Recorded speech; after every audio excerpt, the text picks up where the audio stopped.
Hello, welcome back to theCUBE. I'm John Furrier, your host. We are here at the New York Stock Exchange as part of the NYSE Wired and CUBE programs. Media Week, NRF is happening. Really the innovation in retail is happening. We're here for 3 days of wall-to-wall coverage. Of course, we want to bring in the leaders, the experts from across the industry to break it down, of course, and get more insight into obviously the AI wave that's here. Renen Hallak is here, the CEO of ofVAST Data and founder. Renen, good to see you again. Thanks for coming on. We were just riffing before we went on about the the role of AI, but great to see you. Great to see you too. Thanks for having me. So, I think we've done probably this is our 4th interview together. For the folks out there watching, go check out the YouTube videos. A lot of great content, going into great detail on ofVAST, on the expertise. But let's just reset here. Give us the update on ofVAST. Obviously, the momentum's huge. We saw you guys at Supercomputing. You had more meetings than last year. Jeff was running crazy last year. This year, even more craziness. So just overall great business momentum. Congratulations on your success. Give us an update of kind of where you guys are at now. Just quick progress and stats. Yeah, so I like to say we grow 3x year over year. This last quarter we grew a lot faster than that. At the same time, very efficiently. We generated quite a bit of cash in this quarter, and so beyond all of our expectations from what we planned at the beginning of the year. Growth is not meant to accelerate at these higher numbers, but it has because of these great AI tailwinds that we're seeing. And so I think So you are making money. A lot of money. Okay, yes. Can you share the numbers or no? We have more money in the bank right now than the entirety of everything that we've raised.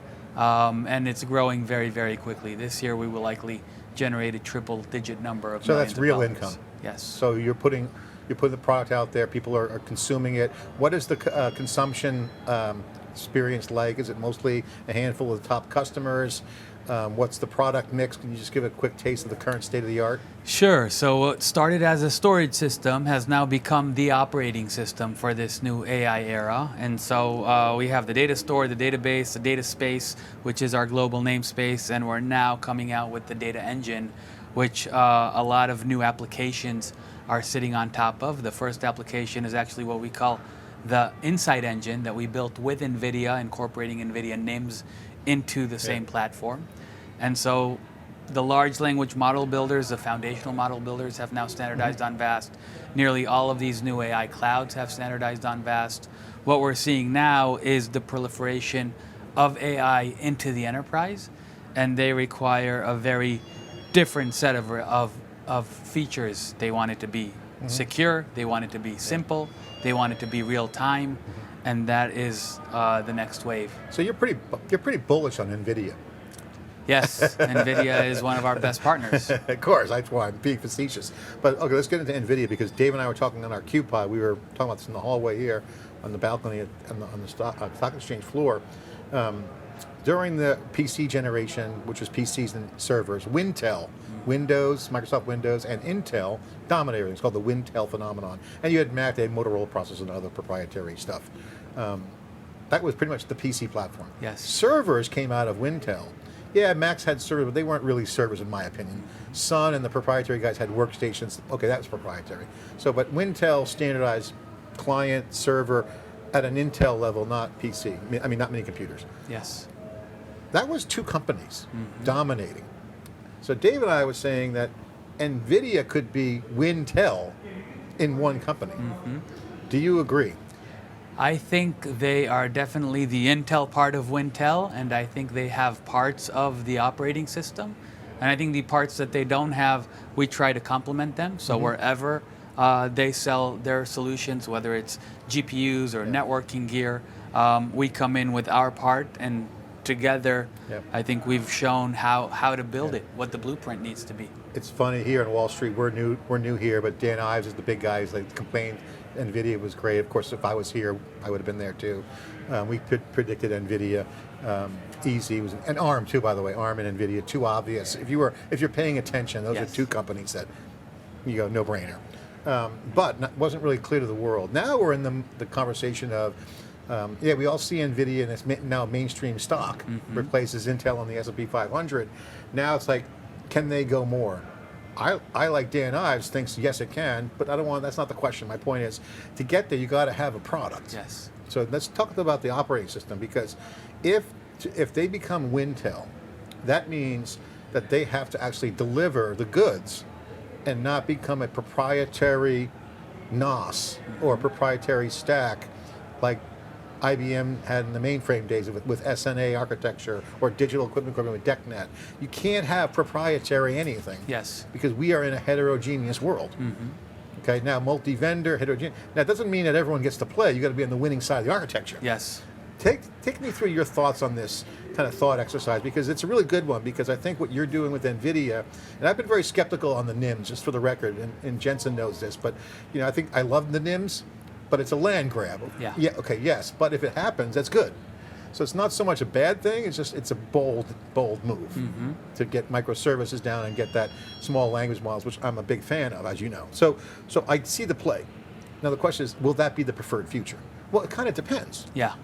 In order to win in the enterprise, you got to be heterogeneous. How does NVIDIA become Wintel while maintaining some sort of de facto standardized stack? Is that Ethernet? Is that storage? Because you're in the middle of it. You're playing, you don't work for NVIDIA, you have your own company. That's right. But you want to ride and connect in, not be parasitic, but be complementary to the architecture. Yes, it's always been compute and data.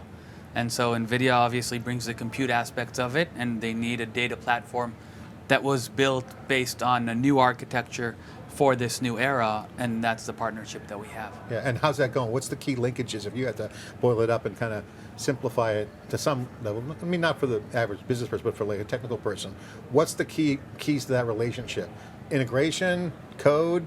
Can you take us through how you look at that? Sure, we're working with their teams very closely, and what started as us using their hardware, as you say, they're moving up the stack, they're providing NIMs, they're providing blueprints, and so now VAST is that middle of the sandwich. We're leveraging their hardware, both the GPUs and DPUs and network interface cards and switches, but we're now running their software on top of our software infrastructure layer, such that it becomes an easy way for an enterprise to start using AI. What about non-NVIDIA customers? What's your position on that?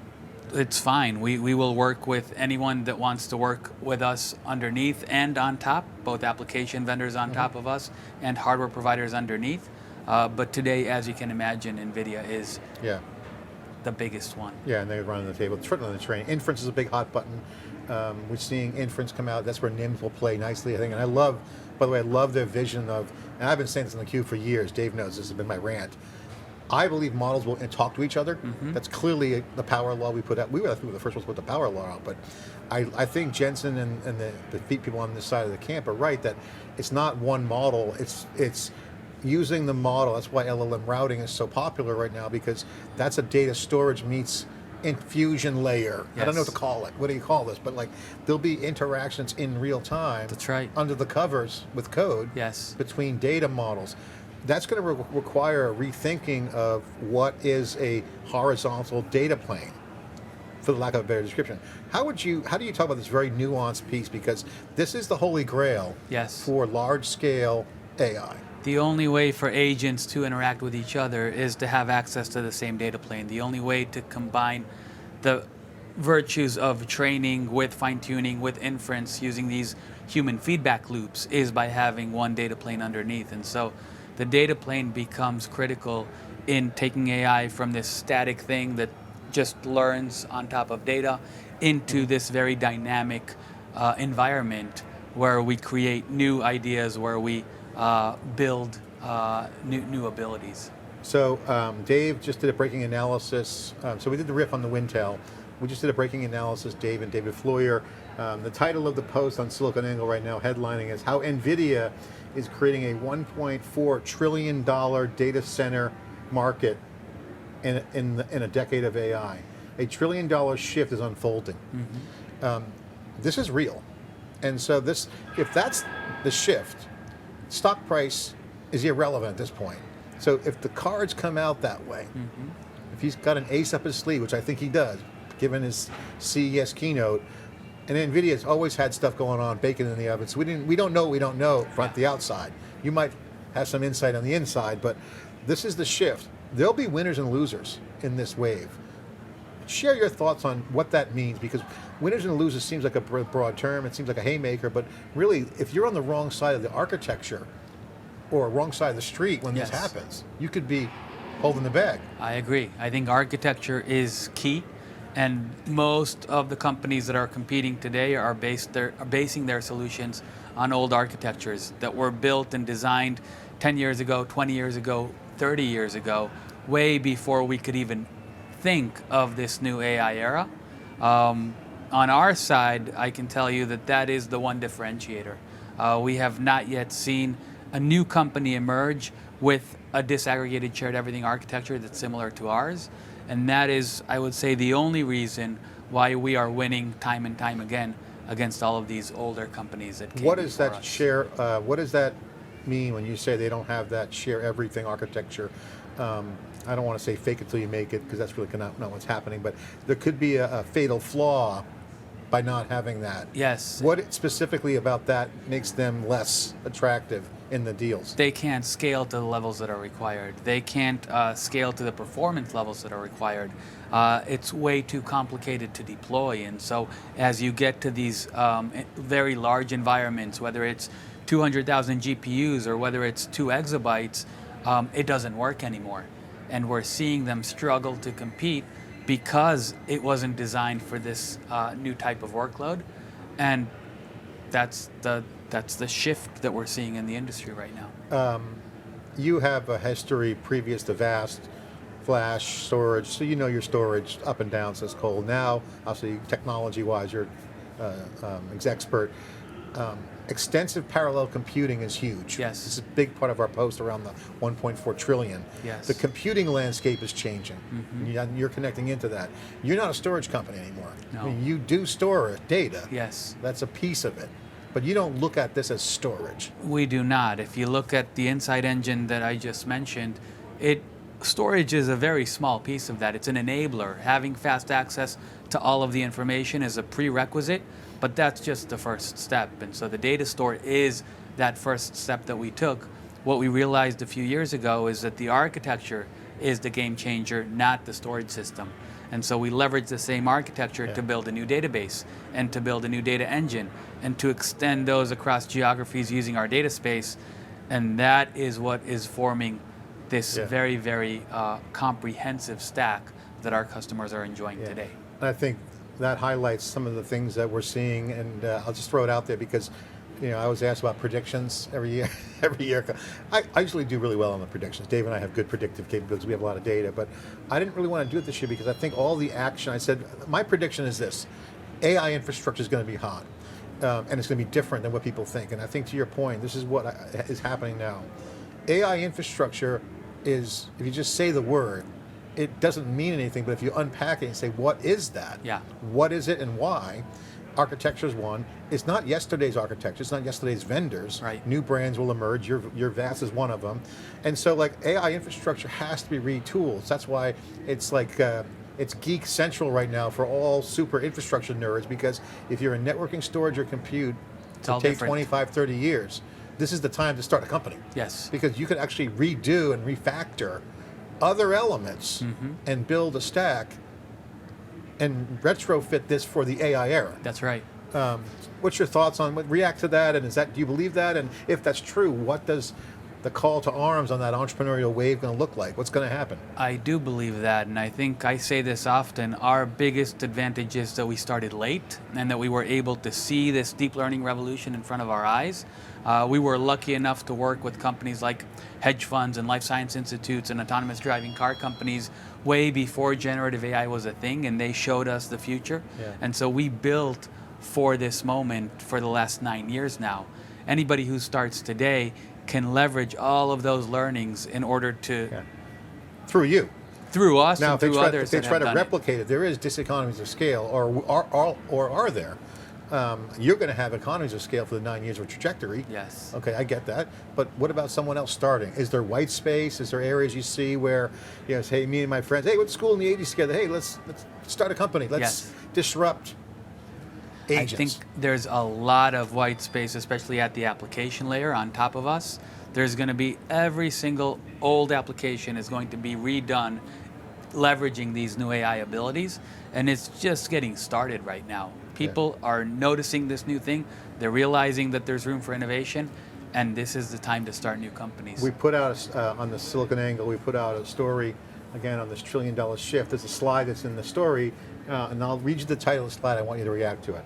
The stack becomes AI optimized and GPU aware. It's really talking about networking, storage, compute, then you got real-time access to business logic, a data layer, harmonization layer, and then you got the operating system. Essentially, it's an operating environment. It is. What do you think about that phrase? The stack has to become AI optimized and GPU aware. I agree. I think everything is going to be accelerated computing. I think everything is going to be AI first, because the old applications, the old way of doing things are obsolete. Yeah. These new agents will start to emerge in different aspects of our lives, and we, 5 years from now, 10 years from now, won't even understand how it was before. Yeah. In the same way that today we don't understand how it would have been to live without the internet or without smartphones. Yeah, it's interesting. First of all, I love the accelerated buy into that. What's interesting, if you go back to the other waves that we lived through, we didn't really have to think about accelerated computing because Intel took care of that. That's right. And the PC manufacturers and server manufacturers built the boards and the backplane and all the different subsystems that go into that system architecture. But you had concepts of bolt-on offload. So what's your thoughts on offload market? Because you have acceleration, but there's efficiencies that you can get with configuring chips and networking and other technologies around the system to be what used to be as simple as memory management back in the old days, just these other optimized systems, whether you call it offload, that are designed in. Yes. So acceleration is definitely happening. And by the way, it's not just NVIDIA that's accelerating, it's the customers themselves who are building their own systems. So it's not like off the shelf PC. They're building their own clusters. They are.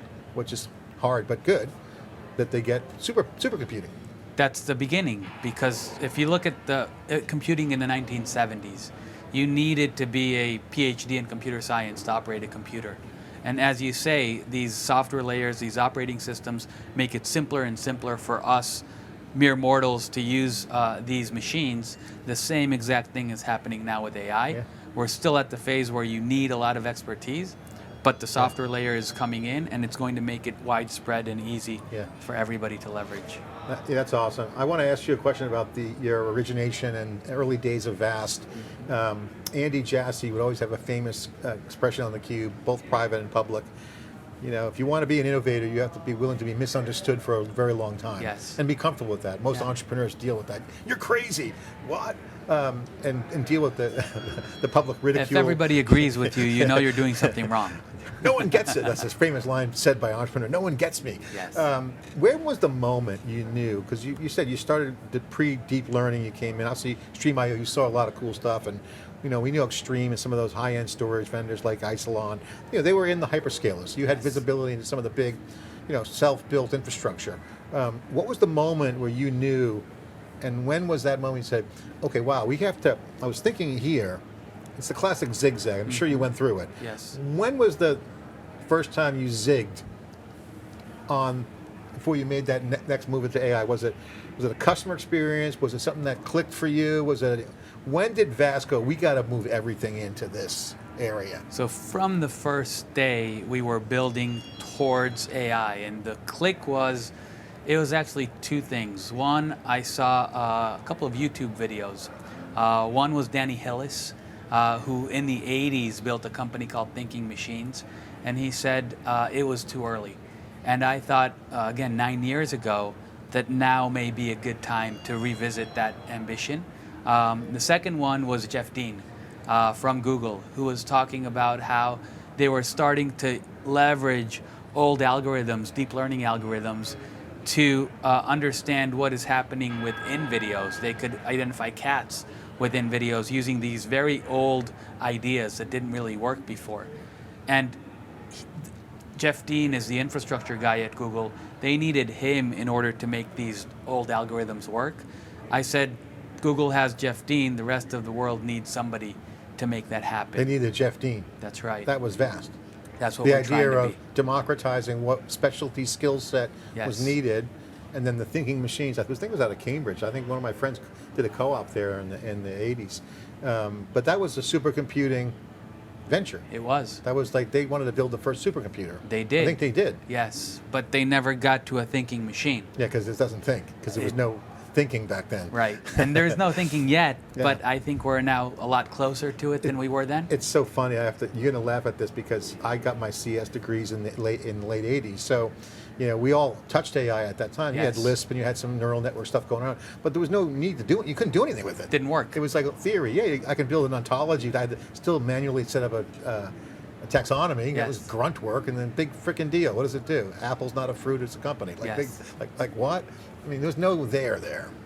So The idea that we didn't need to understand how the brain works in order to recreate it, and that it was all about extremely fast access to very large amounts of information, yeah. that's the reason that VAST And exists. I think I bring this up because there's two phrases I hear a lot in the past year and a half, 2 years. I did AI back in my day, but which kind of could be true. And then there's the people like you and others that are there and saying, I know what it means, and I could do it now.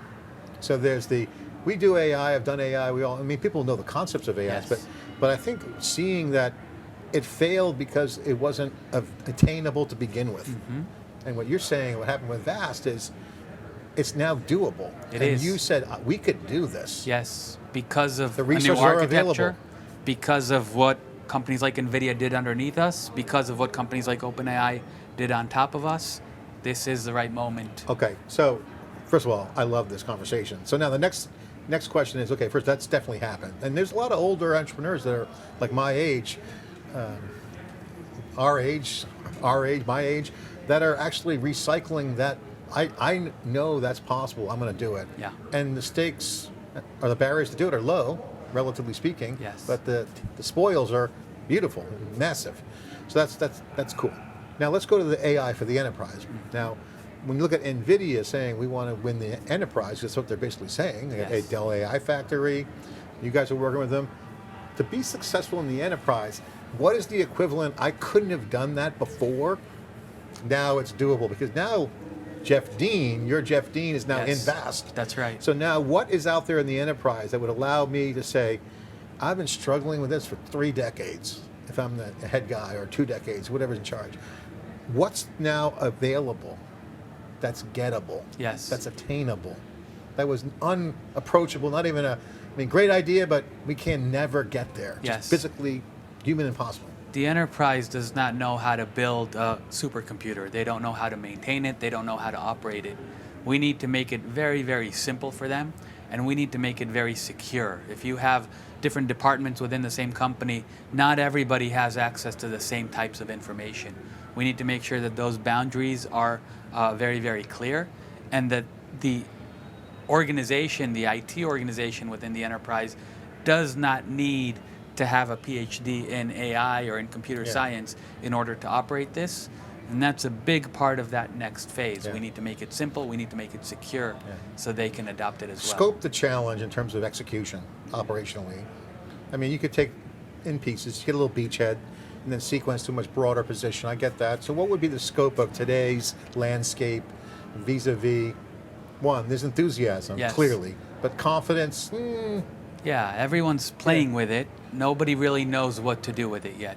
And I think it's a combination of generating that expertise and building new applications. Again, the enterprise, unlike some of these early AI companies, they don't build their own applications. They buy applications from software providers.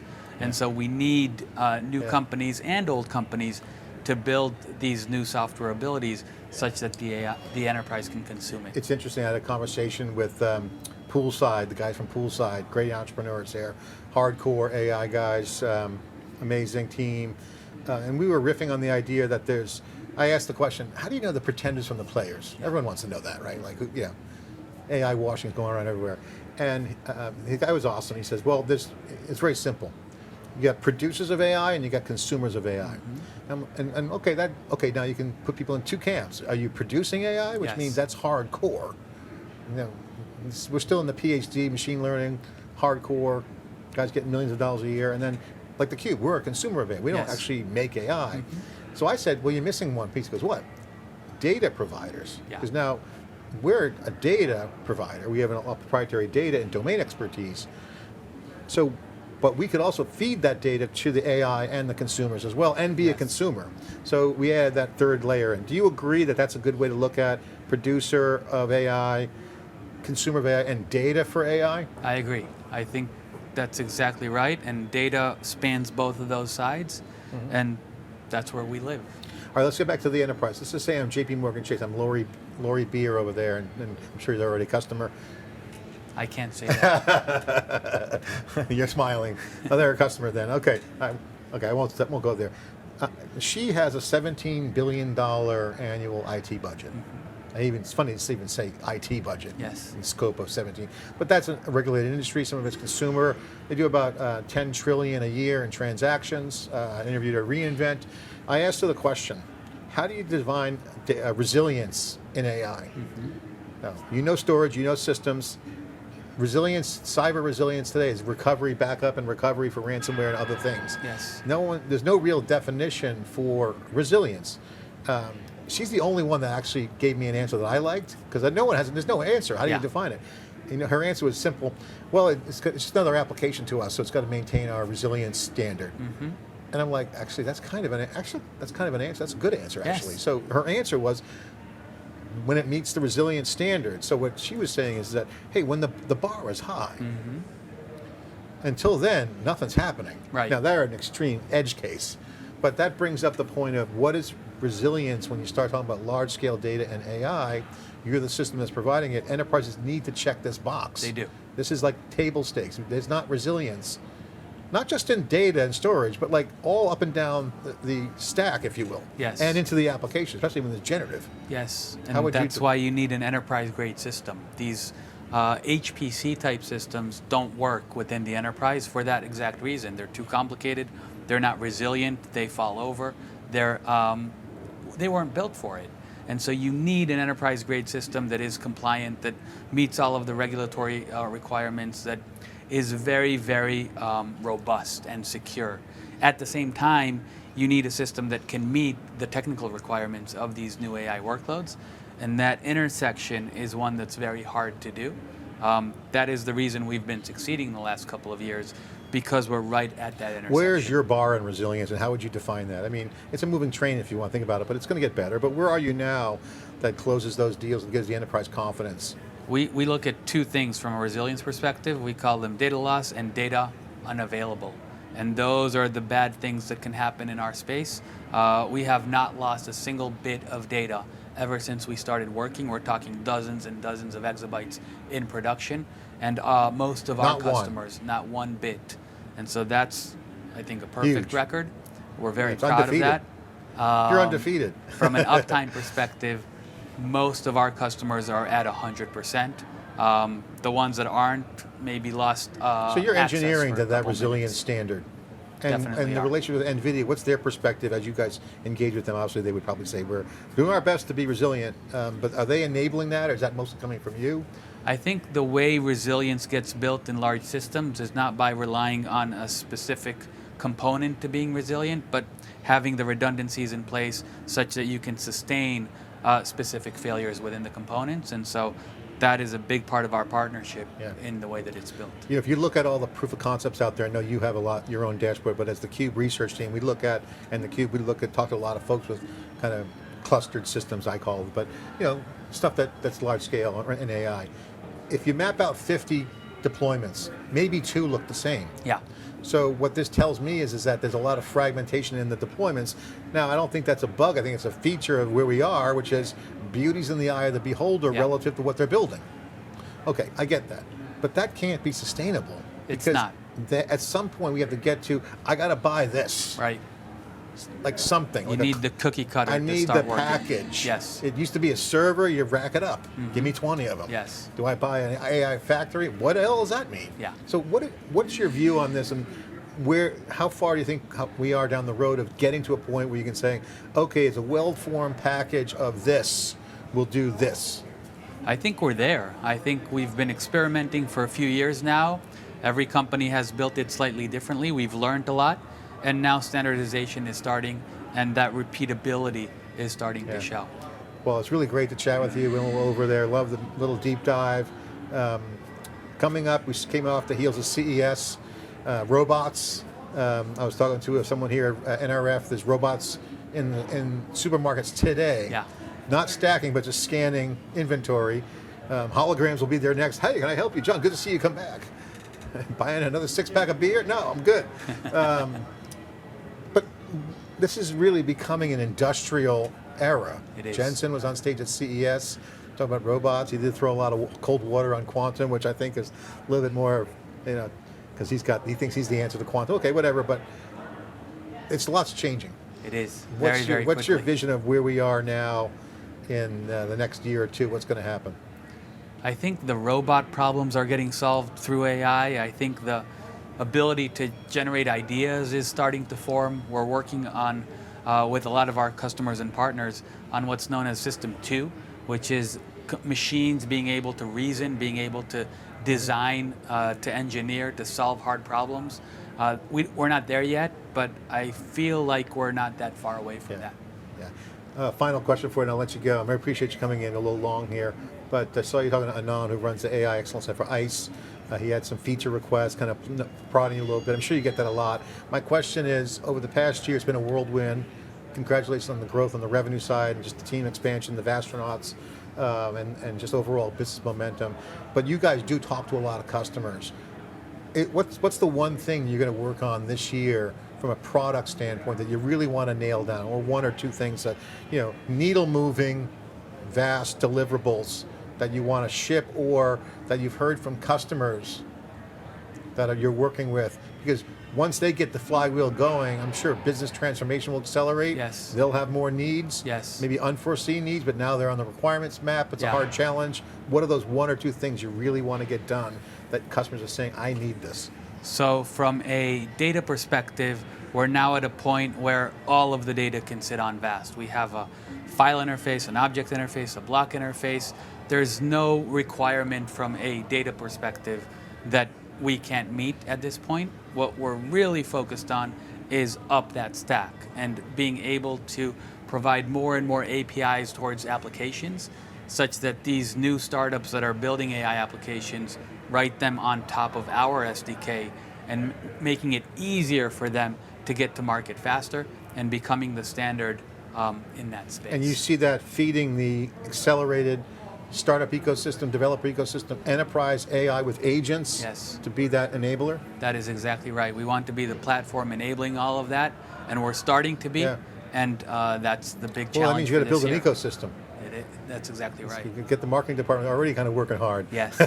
Well, we announced our Cosmos community a couple months ago, and so that's a developer community and a vendor community that's meant to facilitate exactly that. Renen, great to see you. Great to see you too. Sorry. Great to have you back on. Again, more action. Again, this is the future of AI, is really breaking down the new architecture. It's going to be winners and losers. It's going to be the right side of history and the wrong side of history. We will see what happens. Renen is in the house here at theCUBE. I'm John Furrier, your host. Thanks for watching.